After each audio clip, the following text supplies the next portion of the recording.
Captain's Log, February 20th, 2026. Hello, I'm Captain Vile. Good on you, you've made it to Friday. So, how was my week? It was long, I gotta say. Somewhat tiring, but mainly just long. I got some animation done. Got some work on my courses done. And I got some work done. It's getting better. It's more falling into the routine. But it's... I've said a few times, because I've worked in retail and I've worked in restaurants. And the restaurants are always stressful, and the retail is always boring. And I always preferred the retail work, because it's boring, but, like, at least you're not stressed out constantly. However, I've not closed before. This was my first time closing. I've always, like, I worked and I left, like, I was only scheduled for so long. So I left like an hour before close, so I would begin the process of closing. But never actually, like, fully did it. But I did it this time, and man, it's boring. It's just like retail work. So once you shut down all the machines and the customers start coming in, then you just mop, and then I'm fine with mopping, but it's... I suppose it's just monotonous. Dishes were tedious to do. Dishes for 2 hours. You wouldn't... Well, I guess it makes sense. There's that much to clean, but just boring. And it's... Now it's difficult, because while I was doing that, it was, it's... Like, man, if only I was doing orders again, because it's like, time flies when you're doing orders. But it screeches to a halt when you're waiting for the dishwasher to finish and you can load other stuff into it. So I guess it really is just kind of like a grass is greener on the other side. Because when I worked retail, I was walking around produce, just looking to see, the bananas are out again. I have to go to the back and get more. Who the hell eats this many bananas? And it's just, this is boring. I'm like, And I was like, why can't I be doing this? And while I'm doing orders, why can't I be back in produce? So it's, again, I just said it. I'm having a habit of repeating myself, I'm realizing sometimes. It's always, what my current task sucks. Past tasks have been better. They're not stressful, or they're not boring. So it's just, I don't know. But boring is better manageable, I would say. Even though it's not as good in the moment, I think it's better. I would prefer... I guess the mop... I don't know. It was one of my chores, was mopping, just, like, at home. So I'm used to doing it. I'm fine at doing it. It's alright to do. And it's better to... It's kind of satisfying to do on, like, a huge, like, environment. Like, it wasn't a huge kitchen in my, like, house. I mean, I did, like, the bottom floor, because everything else was carpet. But with here, it's, like, it's, like, 3 long hallways to go through, and it's pretty nice. So that it was an alright experience, but it's just long. Anyway, media minute, as I'm gonna call it every now and then. Maybe I'll forget, maybe I won't. Film this week, my father's pick, is a documentary called Gates of Heaven. So I gave this 4 stars and and said purposely slow and almost dreamlike. 1 hour and 22 minutes of people rambling, sometimes not even relating to their pets. one woman just complained about her grandson for 5 minutes.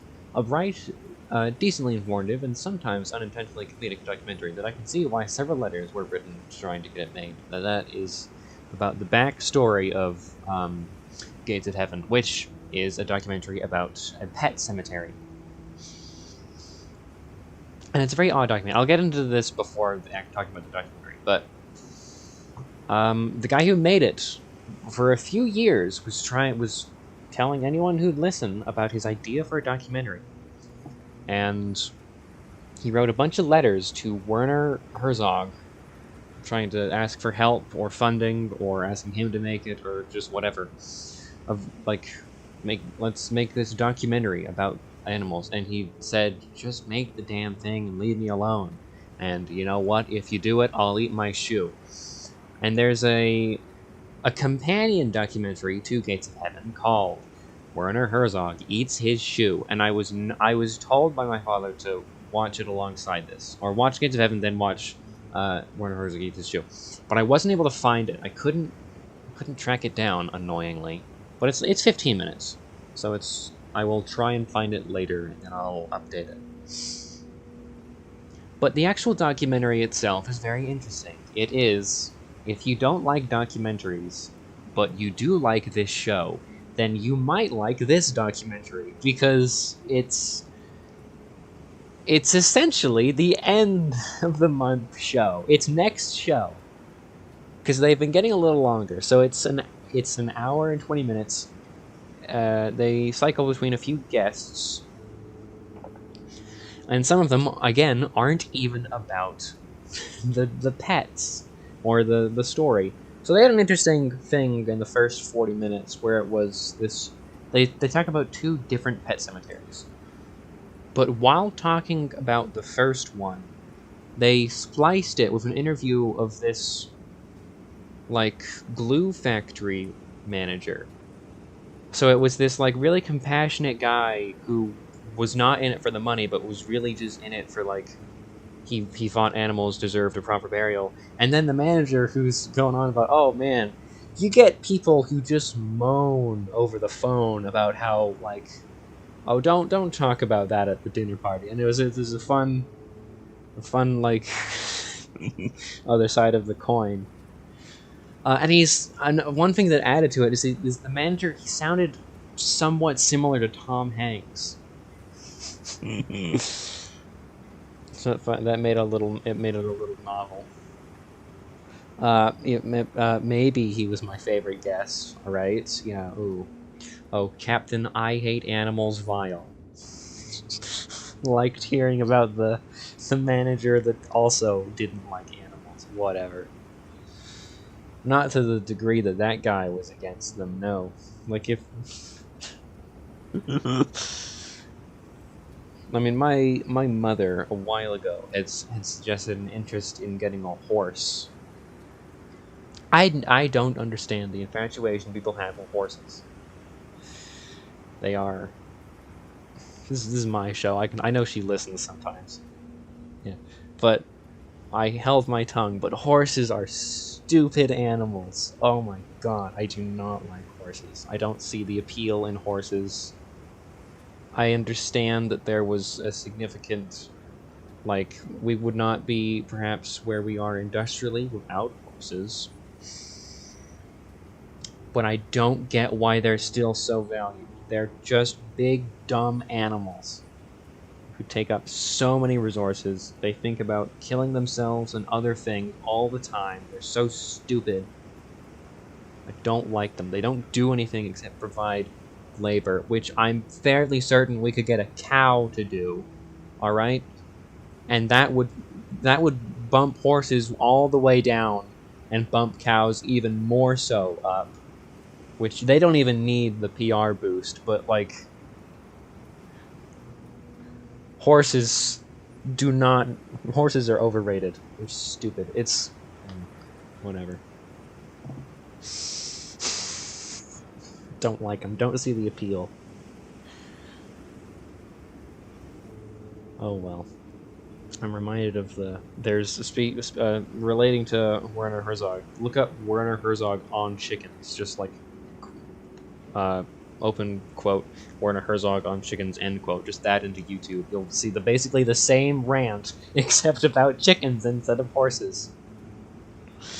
And I've had chicken. I've not had horses, thankfully. My mother did not go through with buying one. Almost with a goat, though. I almost had to deal with that. And that's more so. Well, that's kind of like a mix between a horse and a cow. Because you get the milk, but you also get the stupid animal that only thinks of destroying crap.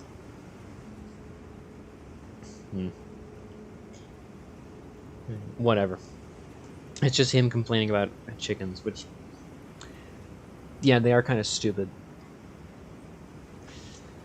Had how many chickens did we have? I think we had like 18 total. 18 to 13.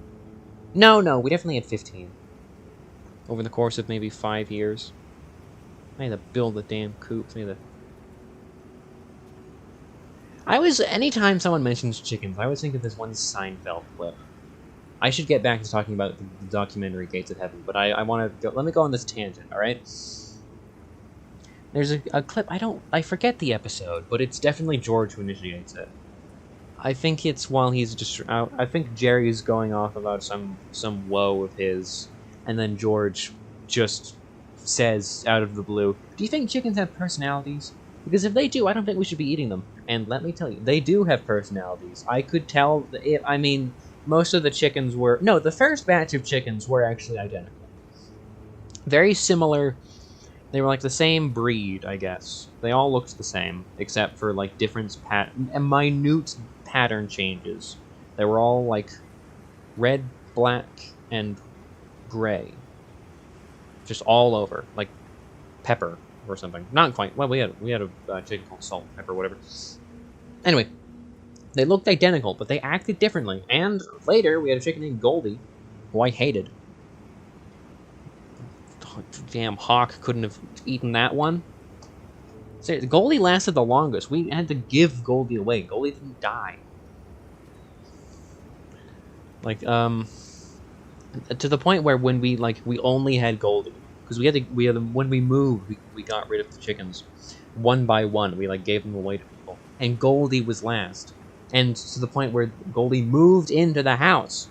We put like a diaper on the chicken, and it just lived in the kitchen for like 3 months.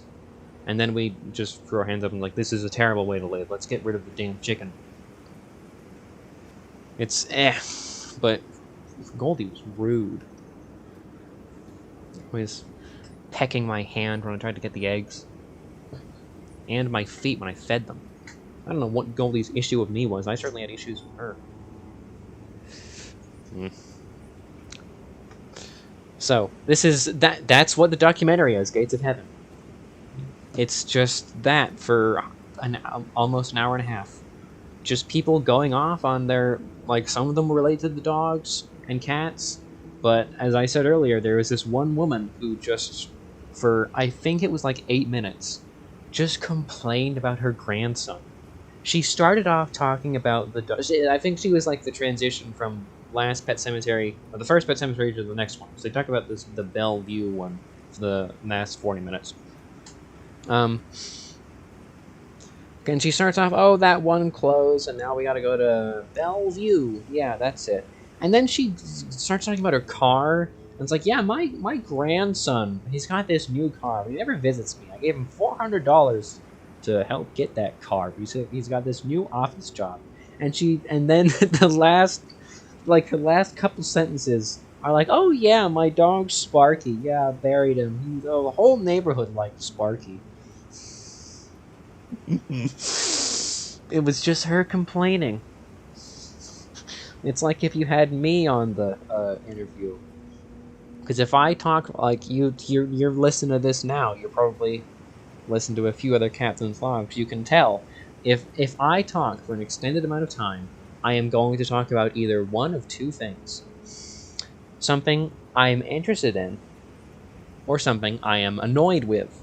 And I will begin talking about one and probably end up talking about the other.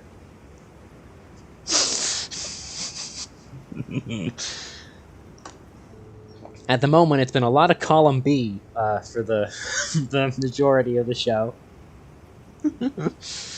So We'll swap over to column A now. Media minutes over. We're done talking about the documentary. Now we're going to talk about what's the most minute, like, ordinary thing I could talk about. And I thought of it while I was making dinner.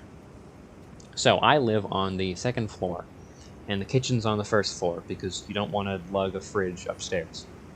It's always on the first floor. I think it would be interesting to see a kitchen on the first floor or the top floor, because there's apartments.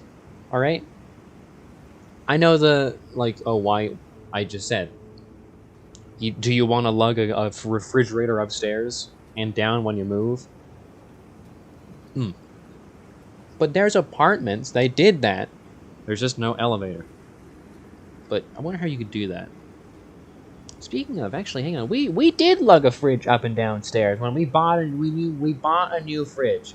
Granted, it wasn't that many stairs, but I think we had like a plank of wood, 2 planks of wood, as if you were like getting like a wheelchair upstairs. And we slid it down, and that didn't work. It like fell off one of the boards, and I think, but only half of it. So it like went diagonal on the stairway, and I think it like pinned me into the stairs. Anyhow, I say all this because of how I go down these particular stairs in my house, because there's 2 handrails. There's not just the one on one side. No, it's both on each side. Now, how I get up, I mean, I always talk about, I don't always talk about it, but like anytime I'm going down the stairs with someone, they comment, because I don't go down the stairs like everyone else. I don't go up or down the stairs.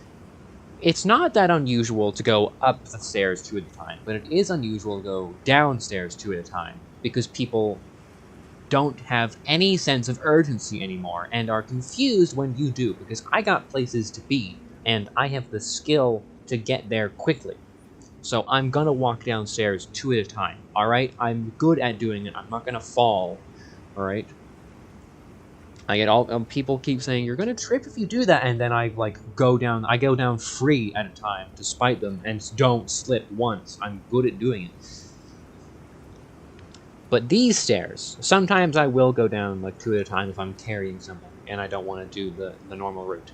But if you were to watch me go down my house's stairs, you would think it was an orangutan doing it. I could be used as a reference for the animation of a Planet of the Apes movie where there's an orangutan in someone's house and it's climbing downstairs or something. The animators would think that was a boon they got, because what I do is I grab one rail in each hand, I lift myself up, and then I go down 4 steps, maybe 5 at a time, with 1 foot behind the other. It's you know how flamingos kind of stand like a 4? So I'll have my left foot behind my right, with my toes touching my right knee, and I'll touch down on 1 step, reach down, grab the next bit of the railing, and do the same thing, and then be down the stairs. It's not how a human goes down the stairs. It's how a creature goes down the stairs. I do it every time, except unless I'm carrying something. It's so fast, and it's effective, and it's fun. I would make. Oh, that was a cricket. Did you hear that? Pick up on the mic. That was a good wowza. Now I'm just popping my joints all the time. I find it hard not to.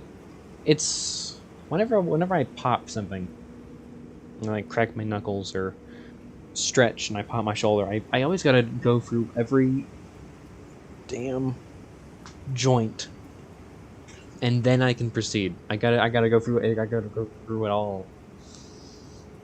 It just feels nice, and it's a reminder of I can enough nitrogen's built up in my joints. I can pop it now.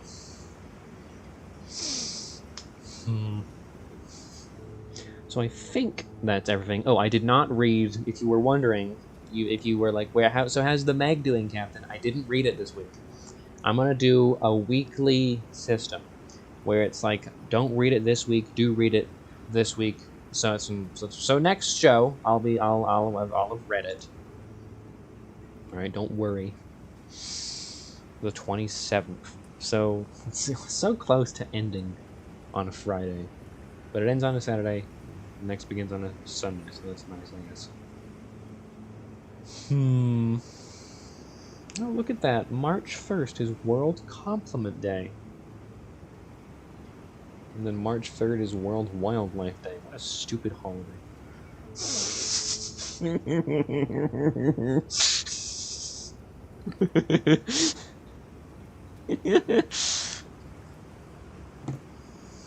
I had a talking point, but I got overshadowed by my... Oh yes, streaming. So yes, I've been streaming a little bit more. As some of the violins point out, it's, Captain, you're doing a stream a week. Well, I've done 2 streams in 2 weeks. Alright, it's coincidence, not pattern. I don't know if I'm going to stream this week. I might not. Alright, I might not. Although I am probably going to start streaming more. Because I've said earlier, I don't think I've said it on Captain's Log, but I do want to start doing one-off videos where I play through an entire game and then I, like, edit it down really concisely. So it's like a... And they're shorter games, by the way, not like 20-hour games. No, these are like 4 to 5 hour games that I will edit down into like hour and a half, maybe like an hour videos of just like the entire experience. And I mean, I don't want to have every single one of these be a stream, but having it be like some of them be edited streams would be the 2 birds, 1 stone, I guess. And I do like streaming. It's just I don't want to do it that often because it's tiring to do. Even after, like... So there's 2 things I gotta get better at streaming. I gotta get better at ending the stream. Because the 2 ones I've done are like 4 hours. When they easily could have been 2.5 hours. Or 3. 2.5 to 3 hours, I think, is the good limit. I think when we hit 3 hours, it's like, okay, that's enough. But it's that part of me that always wants to entertain is like... I'm tired, but I could go a little more. I could go for maybe another hour. Alright? But I gotta cut back. The most important rule of showbiz is you gotta leave them wanting more, but I always wanna, like, I'm the one who wants more. Oh. So I gotta get better at that, because you don't want to stream too long, but also not too short. But it's better to have a stream that's too short than too long, I say, as someone with barely any experience live streaming. But yeah, no, I think if I do stream, I'd shoot for 3 hours and then go, alright, that's your lot. So long. Don't think I've got anything else. No anecdotes, I have to say. Yeah. Nothing else. Oh well. See if I mentioned it, I think 2 shows ago. No, I think I mentioned it last January show. I wonder what length February's going to be. And I'm going to, because it's either going to be the shortest show or the longest show. And it'd be fitting both ways. But if I read through the Meg, and the Meg itself hasn't shown up yet, but they're going down to the facility it attacked. I think I'm gonna boost the damn the show time by, like, how long did I go on the Meg last episode? Like 20 minutes? No, I think 15 minutes. And that was the first 3 chapters. So I may boost the length of the show by like 30 minutes just talking about the Meg. Just describing in amazement what happens in that book. I do have to get a little more in-depth in my descriptions. Because this is something I've tried to do a couple times, is like tell stories on here for some reason. Not for some reason. I know the reason. Because it's fun to orate. It's fun to kind of recreate. It's fun to imagine yourself in like ancient Roman times as the storyteller who's like narrating you. It's just verbal. You don't even have puppets, you don't have actors, you're just telling a story to a crowd and they're just entranced by it. I mean, that part's just, well, that's, of course, it's me. But it's an appealing idea to just tell a story. And that's because I've done that a couple times. I've like described shows to friends who are like, I'm not gonna watch that. Whatever, just tell me what happens, and I do. It reminds me, just the way I want to be able to do it is there's a scene in Frasier. It's what season? It's the season is not important. I don't know why I get so fixated on the season. I guess if it's in case you wanted to see the episode. But Roz joins a book club, and she faked reading The Great Gatsby and asks Frasier to just summarize the book. And he begins with, I am going to paraphrase what he says here, but it was like, the year was 1926, and everybody was doing a new dance called Charleston. And it's like him setting the scene. It's like, I gotta do that. Yes. That's how I'll make it big.